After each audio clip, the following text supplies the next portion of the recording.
Thank you. ನಾನು ಮಂಜುನಾಥ್ ದಿನ್ನೂರು, ದೇವನಹಳ್ಳಿ ವರದಿಗಾರ. ನಾನು ಇವತ್ತಿನ ಸುದ್ದಿಯನ್ನು ಬೆಂಗಳೂರು ಗ್ರಾಮಾಂತರ ಜಿಲ್ಲೆಯ ಜಿಲ್ಲಾಡಳಿತ ಭವನದ ಒಂದು ಆವರಣದ ಒಳಗಡೆ ಅವ್ಯವಸ್ಥೆಗಳ ಆಗರವಾಗಿರುವಂತಹ ಸುದ್ದಿಯನ್ನು ತಂದಿದ್ದೇನೆ. ನಾನೀಗ ಬೆಂಗಳೂರು ಗ್ರಾಮಾಂತರ ದೇವನಹಳ್ಳಿ ತಾಲೂಕಿನ ಬೀರ್ಸಂದ್ರ ಬಳಿ ಇರುವಂತಹ ಜಿಲ್ಲಾಡಳಿತ ಭವನದ ಒಂದು ಆವರಣದಲ್ಲಿ ನಾನು ಇರುವಂಥದ್ದು. ದೃಶ್ಯಗಳಲ್ಲಿ ಕೂಡ ಗಮನಿಸ್ಬೋದು. ಜಿಲ್ಲಾಡಳಿತ ಭವನಕ್ಕೆ ಜಿಲ್ಲೆಯ ನೆಲಮಂಗಲ, ಹೊಸಕೋಟೆ, ದೇವನಹಳ್ಳಿ ಹಾಗೆಯೇ ದೊಡ್ಡಬಳ್ಳಾಪುರದಿಂದ ಸಾಕಷ್ಟು ಜನ ನಾನಾ ಕೆಲಸ ಕಾರ್ಯಗಳಿಗೆ ಜಿಲ್ಲಾಡಳಿತ ಭವನಕ್ಕೆ ಬರ್ತಾರೆ. ಆದರೆ ಜಿಲ್ಲಾಡಳಿತ ಭವನಕ್ಕೆ ಬರುವಂತಹ ಒಂದು ಜನರಿಗೆ ಈಗ ಕಿರಿಕಿರಿ ಉಂಟಾಗ್ತಾ ಇರುವಂಥದ್ದು. ಪ್ರಮುಖವಾಗಿ ಜಿಲ್ಲಾಡಳಿತ ಭವನಕ್ಕೆ ಹೋಗುವಂತಹ ಎಲ್ಲ 4 ದ್ವಾರಗಳಲ್ಲೂ ಕೂಡ ಇದೇ ರೀತಿಯಾಗಿ ಎಲ್ಲಂದರಲ್ಲೇ ಗಾಡಿಯ ವೆಹಿಕಲ್ಗಳನ್ನು ನಿಲ್ಲಿಸಿ ಹೋಗ್ತಾ ಇದ್ದಾರೆ. ಜೊತೆಗೆ ಎಲ್ಲಿ ನೋಡಿ ಈಗ ಜಿಲ್ಲಾಡಳಿತ ಭವನಕ್ಕೆ ಹೋಗುವಂತಹ ಬಾಗಿಲು ಪಶ್ಚಿಮ ಭಾಗದಲ್ಲಿ ಬಾಗಿಲಿದೆ, ಆ ಬಾಗಿಲಲ್ಲಿ ಹೋಗೋದಕ್ಕೂ ಕೂಡ ಸಾಧ್ಯ ಇಲ್ಲ. ಈ ರೀತಿಯಾಗಿ ಇಲ್ಲಿ ಗಾಡಿ ವೆಹಿಕಲ್ಗಳನ್ನು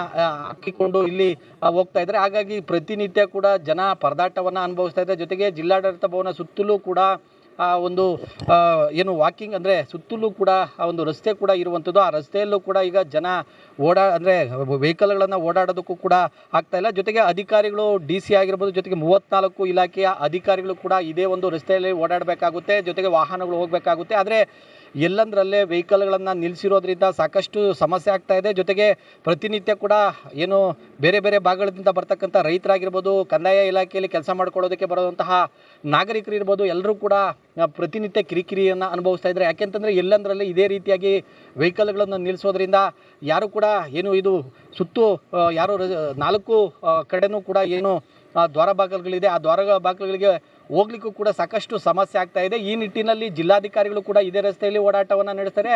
ಆದರೂ ಕೂಡ ಇದನ್ನು ಗಮನಿಸ್ತಾ ಇಲ್ಲ ಅನ್ನುವಂಥದ್ದು ಜನರ ಮಾತಾಗಿರುವಂಥದ್ದು. ಯಾಕೆಂತಂದರೆ ಈ ರೀತಿಯಾಗಿ ಎಲ್ಲಂದರಲ್ಲೇ ವೆಹಿಕಲ್ಗಳು ಹಾಕೋದ್ರಿಂದ ಜನ ಕೂಡ ಇಲ್ಲಿ ಪ್ರತ್ಯೇಕವಾಗಿರುವಂತಹ ಒಂದು ಪಾರ್ಕಿಂಗ್ ಸ್ಥಳವನ್ನು ಕೂಡ ಮಾಡಬೇಕಾಗಿತ್ತು. ಆದರೆ ಪ್ರತ್ಯೇಕವಾಗಿರ್ತಕ್ಕಂಥ ಪಾರ್ಕಿಂಗ್ ಸ್ಥಳ ಇಲ್ಲದೆ ಇರೋದ್ರಿಂದ ಎಲ್ಲಂದರಲ್ಲೇ ವೆಹಿಕಲ್ಗಳನ್ನು ನಿಲ್ಲಿಸ್ತಾ ಇರುವಂತಹ ಹಿನ್ನೆಲೆಯಲ್ಲಿ ಜೊತೆಗೆ ಈ ನಿಟ್ಟಿನಲ್ಲಿ ಅಧಿಕಾರಿಗಳು ಕೂಡ ಕ್ರಮ ಕೈಗೊಳ್ಳಬೇಕು. ಯಾಕೆಂತಂದ್ರೆ ಇದೇ ರೀತಿಯಾಗಿ ಮುಂದುವರೆದ್ರೆ ಎಲ್ಲಂದರಲ್ಲೇ ಗಾಡಿಗಳನ್ನು ನಿಲ್ಲಿಸಿದ್ರೆ ಹೇಗೆ ಅನ್ನುವಂಥದ್ದು. ಜೊತೆಗೆ ಜಿಲ್ಲಾಡಳಿತ ಭವನ ರೀತಿಯಾದ ಇಲ್ಲ ಅನ್ನುವಂತಹ ಮಾತು ಕೂಡ ಈಗ ಕೇಳಿ ಬರ್ತಾ ಇದೆ. ಹಾಗಾಗಿ ಸಂಬಂಧಪಟ್ಟ ಜಿಲ್ಲಾ ಅಧಿಕಾರಿಗಳು ಈ ಕೂಡಲೇ ಎಚ್ಚೆತ್ತುಕೊಂಡು ಈ ಒಂದು ಪಾರ್ಕಿಂಗ್ ವ್ಯವಸ್ಥೆಯನ್ನು ಸರಿಯಾದ ಪಾರ್ಕಿಂಗ್ ವ್ಯವಸ್ಥೆಯನ್ನು ಮಾಡಬೇಕು ಅನ್ನುವಂಥದ್ದು ಜನರ ಆಗ್ರಹ. ಒಟ್ಟಾರೆಯಾಗಿ ಜಿಲ್ಲಾಡಳಿತ ಭವನದ ಆವರಣದಲ್ಲೇ ಸರಿಯಾದ ಸೆಕ್ಯೂರಿಟಿ ಇಲ್ಲದೆ ಎಲ್ಲಂದರಲ್ಲೇ ಗಾಡಿಗಳು ನಿಲ್ಲಿಸೋದ್ರಿಂದ ಸಾಕಷ್ಟು ರೀತಿಯಲ್ಲಿ ಜನರಿಗೆ ಸಮಸ್ಯೆ ಆಗ್ತಾ ಇದೆ.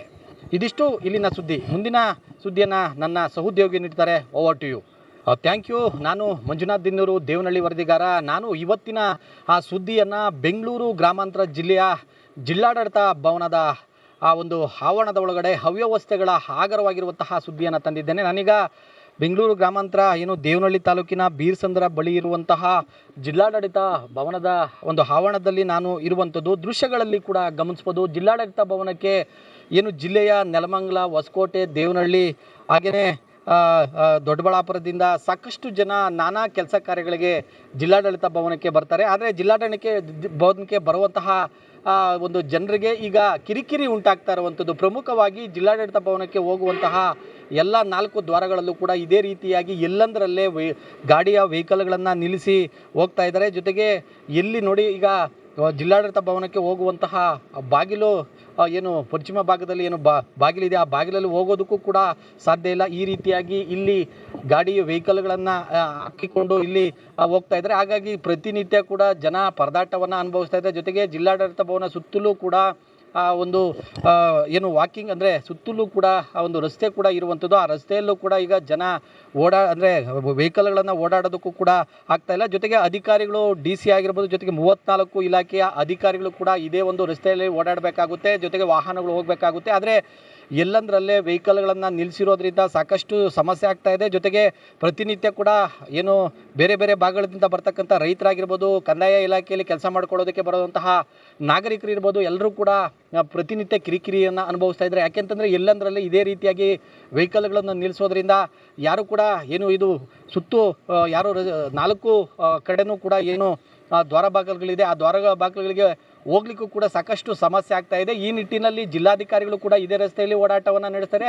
ಆದರೂ ಕೂಡ ಇದನ್ನು ಗಮನಿಸ್ತಾ ಇಲ್ಲ ಅನ್ನುವಂಥದ್ದು ಜನರ ಮಾತಾಗಿರುವಂಥದ್ದು. ಯಾಕೆ ಅಂತಂದರೆ ಈ ರೀತಿಯಾಗಿ ಎಲ್ಲಂದರಲ್ಲೇ ವೆಹಿಕಲ್ಗಳು ಹಾಕೋದ್ರಿಂದ ಜನ ಕೂಡ ಇಲ್ಲಿ ಪ್ರತ್ಯೇಕವಾಗಿರುವಂತಹ ಒಂದು ಪಾರ್ಕಿಂಗ್ ಸ್ಥಳವನ್ನು ಕೂಡ ಮಾಡಬೇಕಾಗಿತ್ತು. ಆದರೆ ಪ್ರತ್ಯೇಕವಾಗಿರ್ತಕ್ಕಂಥ ಪಾರ್ಕಿಂಗ್ ಸ್ಥಳ ಇಲ್ಲದೆ ಇರೋದ್ರಿಂದ ಎಲ್ಲಂದರಲ್ಲೇ ವೆಹಿಕಲ್ಗಳನ್ನು ನಿಲ್ಲಿಸ್ತಾ ಇರುವಂತಹ ಹಿನ್ನೆಲೆಯಲ್ಲಿ ಜೊತೆಗೆ ಈ ನಿಟ್ಟಿನಲ್ಲಿ ಅಧಿಕಾರಿಗಳು ಕೂಡ ಕ್ರಮ ಕೈಗೊಳ್ಳಬೇಕು. ಯಾಕಂತಂದ್ರೆ ಇದೇ ರೀತಿಯಾಗಿ ಮುಂದುವರೆದ್ರೆ ಎಲ್ಲಂದರಲ್ಲೇ ಗಾಡಿಗಳನ್ನ ನಿಲ್ಲಿಸಿದ್ರೆ ಹೇಗೆ ಅನ್ನುವಂಥದ್ದು, ಜೊತೆಗೆ ಜಿಲ್ಲಾಡಳಿತ ಭವನ ರೀತಿಯಾದ ಇಲ್ಲ ಅನ್ನುವಂತಹ ಮಾತು ಕೂಡ ಈಗ ಕೇಳಿ ಬರ್ತಾ ಇದೆ. ಹಾಗಾಗಿ ಸಂಬಂಧಪಟ್ಟ ಜಿಲ್ಲಾ ಅಧಿಕಾರಿಗಳು ಈ ಕೂಡಲೇ ಎಚ್ಚೆತ್ತುಕೊಂಡು ಈ ಒಂದು ಪಾರ್ಕಿಂಗ್ ವ್ಯವಸ್ಥೆಯನ್ನು, ಸರಿಯಾದ ಪಾರ್ಕಿಂಗ್ ವ್ಯವಸ್ಥೆಯನ್ನು ಮಾಡಬೇಕು ಅನ್ನುವಂಥದ್ದು ಜನರ ಆಗ್ರಹ. ಒಟ್ಟಾರೆಯಾಗಿ ಜಿಲ್ಲಾಡಳಿತ ಭವನದ ಆವರಣದಲ್ಲೇ ಸರಿಯಾದ ಸೆಕ್ಯೂರಿಟಿ ಇಲ್ಲದೆ ಎಲ್ಲಂದರಲ್ಲೇ ಗಾಡಿಗಳು ನಿಲ್ಲಿಸೋದ್ರಿಂದ ಸಾಕಷ್ಟು ರೀತಿಯಲ್ಲಿ ಜನರಿಗೆ ಸಮಸ್ಯೆ ಆಗ್ತಾ ಇದೆ. ಇದಿಷ್ಟು ಇಲ್ಲಿನ ಸುದ್ದಿ. ಮುಂದಿನ ಸುದ್ದಿಯನ್ನು ನನ್ನ ಸಹೋದ್ಯೋಗಿ ನೀಡ್ತಾರೆ. Over to you.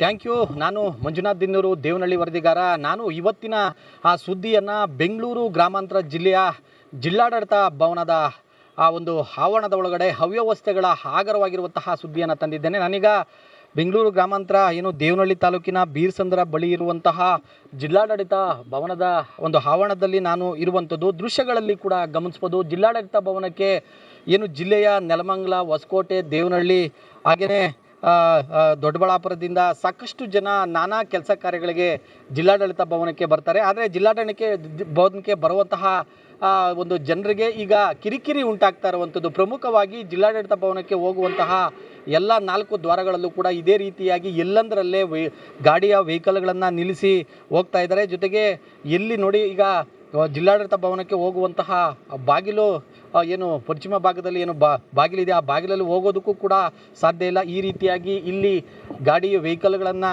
ಹಾಕಿಕೊಂಡು ಇಲ್ಲಿ ಹೋಗ್ತಾ ಇದ್ದಾರೆ. ಹಾಗಾಗಿ ಪ್ರತಿನಿತ್ಯ ಕೂಡ ಜನ ಪರದಾಟವನ್ನು ಅನುಭವಿಸ್ತಾ ಇದ್ದಾರೆ. ಜೊತೆಗೆ ಜಿಲ್ಲಾಡಳಿತ ಭವನ ಸುತ್ತಲೂ ಕೂಡ ಒಂದು ವಾಕಿಂಗ್ ಅಂದರೆ ಸುತ್ತಲೂ ಕೂಡ ಒಂದು ರಸ್ತೆ ಕೂಡ ಇರುವಂಥದ್ದು. ಆ ರಸ್ತೆಯಲ್ಲೂ ಕೂಡ ಈಗ ಜನ ವೆಹಿಕಲ್ಗಳನ್ನು ಓಡಾಡೋದಕ್ಕೂ ಕೂಡ ಆಗ್ತಾ ಇಲ್ಲ. ಜೊತೆಗೆ ಅಧಿಕಾರಿಗಳು DC ಆಗಿರ್ಬೋದು, ಜೊತೆಗೆ 34 ಇಲಾಖೆಯ ಅಧಿಕಾರಿಗಳು ಕೂಡ ಇದೇ ಒಂದು ರಸ್ತೆಯಲ್ಲಿ ಓಡಾಡಬೇಕಾಗುತ್ತೆ, ಜೊತೆಗೆ ವಾಹನಗಳು ಹೋಗಬೇಕಾಗುತ್ತೆ. ಆದರೆ ಎಲ್ಲಂದರಲ್ಲೇ ವೆಹಿಕಲ್ಗಳನ್ನು ನಿಲ್ಲಿಸಿರೋದ್ರಿಂದ ಸಾಕಷ್ಟು ಸಮಸ್ಯೆ ಆಗ್ತಾ ಇದೆ. ಜೊತೆಗೆ ಪ್ರತಿನಿತ್ಯ ಕೂಡ ಬೇರೆ ಬೇರೆ ಭಾಗಗಳಿಂದ ಬರ್ತಕ್ಕಂಥ ರೈತರಾಗಿರ್ಬೋದು, ಕಂದಾಯ ಇಲಾಖೆಯಲ್ಲಿ ಕೆಲಸ ಮಾಡ್ಕೊಳ್ಳೋದಕ್ಕೆ ಬರುವಂತಹ ನಾಗರಿಕರು ಇರ್ಬೋದು, ಎಲ್ಲರೂ ಕೂಡ ಪ್ರತಿನಿತ್ಯ ಕಿರಿಕಿರಿಯನ್ನು ಅನುಭವಿಸ್ತಾ ಇದ್ದಾರೆ. ಯಾಕೆಂತಂದರೆ ಎಲ್ಲಂದರಲ್ಲಿ ಇದೇ ರೀತಿಯಾಗಿ ವೆಹಿಕಲ್ಗಳನ್ನು ನಿಲ್ಲಿಸೋದ್ರಿಂದ ಯಾರು ಕೂಡ ಇದು ಸುತ್ತು 4 ಕಡೆನೂ ಕೂಡ ದ್ವಾರ ಬಾಗಿಲುಗಳಿದೆ, ಆ ದ್ವಾರ ಬಾಗಿಲುಗಳಿಗೆ ಹೋಗ್ಲಿಕ್ಕೂ ಕೂಡ ಸಾಕಷ್ಟು ಸಮಸ್ಯೆ ಆಗ್ತಾ ಇದೆ. ಈ ನಿಟ್ಟಿನಲ್ಲಿ ಜಿಲ್ಲಾಧಿಕಾರಿಗಳು ಕೂಡ ಇದೇ ರಸ್ತೆಯಲ್ಲಿ ಓಡಾಟವನ್ನು ನಡೆಸ್ತಾರೆ.